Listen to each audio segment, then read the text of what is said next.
Hello. അപ്പോൾ ഞാൻ എൻ്റെ ഒരു യൂട്യൂബ് ജേണിയെക്കുറിച്ച് സംസാരിക്കാനാണ് ഇപ്പോൾ വന്നിട്ടുള്ളത്. അപ്പോൾ എൻ്റെ ഒരു ചാനലിനെ കുറിച്ച് പറയുകയാണെങ്കിൽ, ഞാൻ കൊറോണ ടൈമിലാട്ടോ ചാനൽ സ്റ്റാർട്ട് ചെയ്തിട്ടുണ്ടായിരുന്നത്. വെറുതെ ചുമ്മാ ഒരു ചാനൽ ഇങ്ങനെ സ്റ്റാർട്ട് ചെയ്തതാണ്. വലിയ പ്രതീക്ഷയൊന്നും ഇല്ലാണ്ട് സ്റ്റാർട്ട് ചെയ്തൊരു ചാനലാണ്. അപ്പോൾ വലിയ വലിയ രീതിയിലുള്ള വീഡിയോസൊന്നും ഇട്ടിട്ടുണ്ടായിരുന്നില്ല. അത്യാവശ്യം കുട്ടികളൊക്കെ വെച്ചില്ല ഷോർട്സ് മാത്രമേ ഇട്ടിട്ടുണ്ടായിരുന്നുള്ളൂ കേട്ടോ. അപ്പോൾ എൻ്റെ വീഡിയോ ഓൾഡ് വീഡിയോസൊക്കെ കണ്ടാൽ അറിയാൻ പറ്റും. ചെറിയ ചെറിയ ഷോർട്സ് മാത്രമേ ഞാൻ ഇട്ടിട്ടുണ്ടായിരുന്നുള്ളൂ.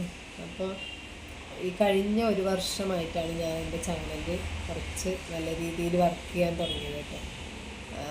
വർക്ക് ചെയ്യാൻ തുടങ്ങിയത് വെച്ചാൽ, എനിക്ക് എൻ്റെ ചാനൽ മോണിറ്റൈസേഷൻ ആക്കിയെടുക്കണം എന്ന് ഭയങ്കര ഒരു ആഗ്രഹമായിരുന്നു. അപ്പോൾ അതിനുവേണ്ടി ഞാൻ കഠിനമായി തന്നെ പരിശ്രമിച്ചു. അപ്പോൾ മോണിറ്റൈസേഷൻ ആക്കിയെടുക്കണമെങ്കിൽ കുറേയേറെ ക്രൈറ്റീരിയകളുണ്ടല്ലോ. അപ്പോൾ ഫസ്റ്റ് ക്രൈറ്റീരിയ എന്ന് പറഞ്ഞാൽ 4000 വാച്ച് ടൈമും 1000 സബ്സ്ക്രൈബറും, അല്ലെങ്കിൽ ഒരു 10 മില്യൺ ഷോർട്ട് വ്യൂ, അങ്ങനെയായിരുന്നു. അപ്പോൾ 1000 സബ്സ്ക്രൈബർ എന്ന് പറയുമ്പോൾ എന്നെ സംബന്ധിച്ചിടത്തോളം വലിയൊരു വെല്ലുവിളി തന്നെയായിരുന്നു. കാരണം എൻ്റെ വീഡിയോസൊന്നും അധികം വ്യൂസൊന്നും ഇല്ലാത്തൊരു സമയമായതുകൊണ്ട് തന്നെ എങ്ങനെ 1000 സബ്സ്ക്രൈബർ ആക്കും എന്നുള്ളൊരു എന്താ പറയുക, ഭയങ്കര ഒരു കൺഫ്യൂഷനിലായിരുന്നു കേട്ടോ. എന്നാലും ഷോർട്ട് വീഡിയോ ഇട്ടു, പക്ഷേ ഒരു 50-60 വ്യൂ, അതിൽ കൂടുതലൊന്നും ഉണ്ടായിരുന്നില്ല. അപ്പോൾ എങ്ങനെ ഞാൻ എൻ്റെ ചാനൽ മോണിറ്റൈസേഷൻ ആക്കി എടുക്കും? പക്ഷേ എനിക്ക് ഭയങ്കര ഒരു വാശിയായിരുന്നു എൻ്റെ ചാനൽ എനിക്ക് മോണിറ്റൈസേഷൻ ആക്കി എടുക്കണം എന്നുള്ളത്. അപ്പോൾ അതിനായി ഞാൻ ഡെയിലി ഷോർട്ട് വീഡിയോസ് ഇട്ടുകൊണ്ടേയിരുന്നു. ലോങ് വീഡിയോ ഇടാറില്ലായിരുന്നു കേട്ടോ സ്റ്റാർട്ടിങ്ങിൽ. കാരണം ഫസ്റ്റ് ക്രൈറ്റീരിയ 1000 സബ്സ്ക്രൈബർ ആയിരുന്നു എൻ്റെ ലക്ഷ്യം. അപ്പോൾ എൻ്റെ ആ ഒരു ലക്ഷ്യത്തിലെത്താൻ വേണ്ടി ഞാൻ ഡെയിലി ഷോർട്സ് വീഡിയോ അപ്ലോഡ് ചെയ്ത് തുടങ്ങി. സ്റ്റാർട്ടിങ്ങിലൊക്കെ ഞാൻ വലിയ സെലിബ്രിറ്റികളുടെ എല്ലാം വീഡിയോ എടുത്ത് കൊളാബ് ചെയ്തിട്ടായിരുന്നു കേട്ടോ ഇട്ടുകൊണ്ടിരുന്നത്. അപ്പോൾ അതിന് അത്യാവശ്യം വ്യൂസൊക്കെ ഉണ്ടായിരുന്നു. അങ്ങനെ എൻ്റെ ചാനലിൽ ഒരു 2 മാസം കൊണ്ട് തന്നെ 1000 സബ്സ്ക്രൈബേഴ്സ് കംപ്ലീറ്റ് ആക്കാൻ പറ്റി. അപ്പോൾ നെക്സ്റ്റ് ക്രൈറ്റീരിയ എന്ന് പറയുന്നത് 4000 വാച്ച് ടൈമായിരുന്നു. ഒരു വീഡിയോ നമ്മളിപ്പോൾ ഒരു ലോങ് വീഡിയോ അപ്ലോഡ് ചെയ്താൽ തന്നെ ഒരു 4 മണിക്കൂർ 5 മണിക്കൂർ അതിൽ കൂടുതൽ കിട്ടാറേ ഇല്ല. അപ്പോൾ എങ്ങനെ 4000 വാച്ച് ടൈം കംപ്ലീറ്റ് ആക്കും ഒരു വർഷം കൊണ്ട് എന്നുള്ളൊരു അതിലും വലിയൊരു പണിയായിരുന്നു യൂട്യൂബ് തന്നത്. എന്നാലും ഭയങ്കര ഒരു എന്താ പറയുക, ശരിക്കും പറഞ്ഞാൽ ഇപ്പോൾ യൂട്യൂബ് തുടങ്ങിയിട്ട് ഇത്രയും നാളായിട്ടും ഇല്ലാത്തൊരു ഇൻട്രസ്റ്റ് ആയിരുന്നു എനിക്ക് ആ ഒരു ടൈമിൽ. അപ്പോൾ എങ്ങനെയൊരു 4000 വാച്ച് ടൈം കംപ്ലീറ്റ് ആക്കണം എന്നുള്ള ആഗ്രഹത്തോടെ ഡെയിലി ലോങ് വീഡിയോ ഞാൻ അപ്ലോഡ് ചെയ്ത് തുടങ്ങി. ഡെയിലി എന്തെങ്കിലുമൊക്കെ വെച്ച് ഒരു 10 മിനിറ്റ് വീഡിയോ, 5 മിനിറ്റ് വീഡിയോ, അങ്ങനെ ഞാൻ അപ്ലോഡ് ചെയ്ത് തുടങ്ങി. അങ്ങനെ എൻ്റെ ഒരു നമ്മളപ്പുറത്തെ പുഷ്പേച്ചീനെ വെച്ചിട്ടൊരു മത്തിക്കറിയുടെ വീഡിയോ എടുത്തിട്ടുണ്ടായിരുന്നു. അപ്പോൾ ആ ഒരു വീഡിയോ നല്ലോണം ക്ലിക്കായി കേട്ടോ. ഒരു 80,000-ത്തിലധികം ആൾക്കാർ ആ വീഡിയോ കണ്ടിട്ടുണ്ടായിരുന്നു. അപ്പോൾ പ്രത്യേകിച്ചൊന്നുമില്ല, ഒരു മത്തിക്കറി ഒരു കുക്കിംഗ് ഭാഗ്യം എന്നൊക്കെ പറയില്ലേ, അതുപോലെ ലോട്ടറി അടിച്ചു എന്നൊക്കെ പറയുന്ന പോലെ എൻ്റെ ആ ഒരു വീഡിയോ നല്ലോണം ക്ലിക്കായി. എനിക്ക് ആ ഒരു വീഡിയോക്ക് 4000 വാച്ച് ടൈം കിട്ടിയിട്ടുണ്ടായിരുന്നു.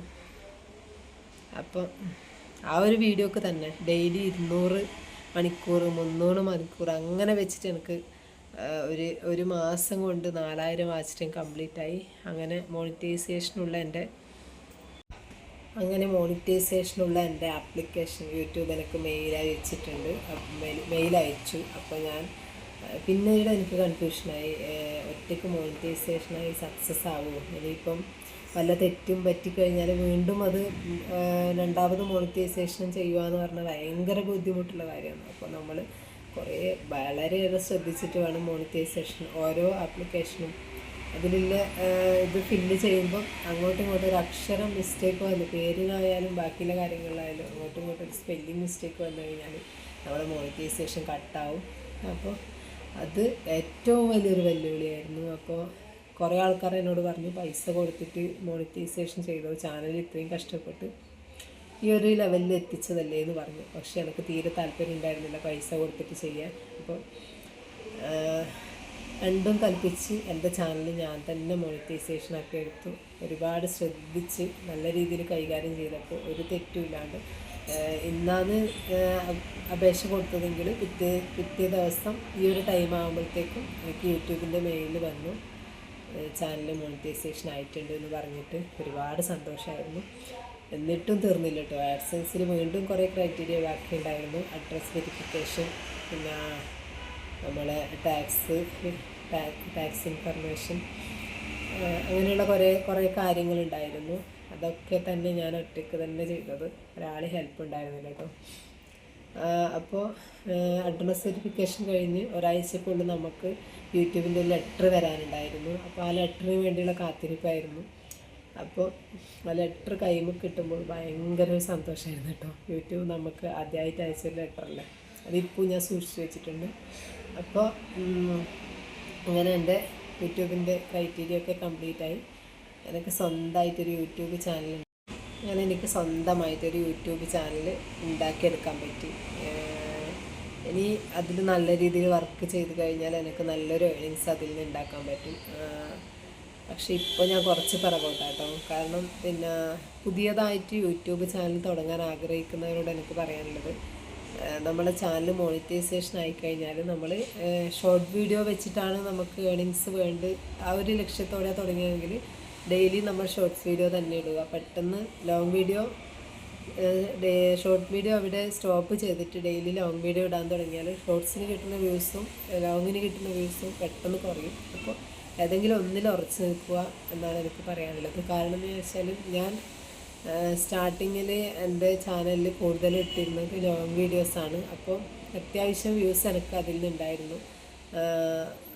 പിന്നീട് എനിക്ക് സബ്സ്ക്രൈബർ കുറവായതുകൊണ്ട് കുറച്ച് സബ്സ്ക്രൈബർ കൂട്ടാൻ വേണ്ടി ഞാൻ ലോങ് വീഡിയോ ഇവിടെ നിർത്തി വെച്ചിട്ട് ഷോർട്സ് കണ്ടിന്യൂ ആയിട്ട് ഇടാൻ തുടങ്ങി. അതെനിക്ക് പറ്റിയ ഏറ്റവും വലിയ അബദ്ധമായിരുന്നു കേട്ടോ. കാരണം ഇപ്പോൾ എൻ്റെ ലോങ് വീഡിയോക്ക് തീരെ വ്യൂസ് ഇല്ല. ഇനി വീണ്ടും നല്ല രീതിയിൽ ആക്കിയെടുക്കണമെങ്കിൽ ഒരുപാട് കഷ്ടപ്പെടേണ്ടി വരും. അപ്പോൾ ആർക്കും ഈ ഒരു അബദ്ധം പറ്റാതിരിക്കട്ടെ. പിന്നെ എനിക്ക് പറയാനുള്ളത്, പുതിയതായിട്ട് ചാനൽ തുടങ്ങുന്ന ആൾക്കാർ ധൈര്യമായിട്ട് തുടങ്ങിക്കോ. നമ്മൾ ആത്മാർത്ഥമായിട്ട് പരിശ്രമിച്ച് കഴിഞ്ഞാൽ ഒരു 3-4 മാസം കൊണ്ട് തന്നെ നമുക്ക് നമ്മളെ ചാനൽ മോണിറ്റൈസേഷൻ ആക്കി എടുക്കാനും നല്ലൊരു ഏണിങ്സ് നേടിയെടുക്കാനും നമുക്ക് പറ്റും. അപ്പോൾ എല്ലാവർക്കും എന്താ പറയുക, അപ്പോൾ എല്ലാവരും ധൈര്യമായിട്ട് ചാനൽ തുടങ്ങിക്കോ. ഇത്രയും എൻ്റെ ചാനലിനെ കുറിച്ച് എനിക്ക് പറയാനുള്ളൂ കേട്ടോ. അപ്പോൾ ഓക്കെ, ബൈ.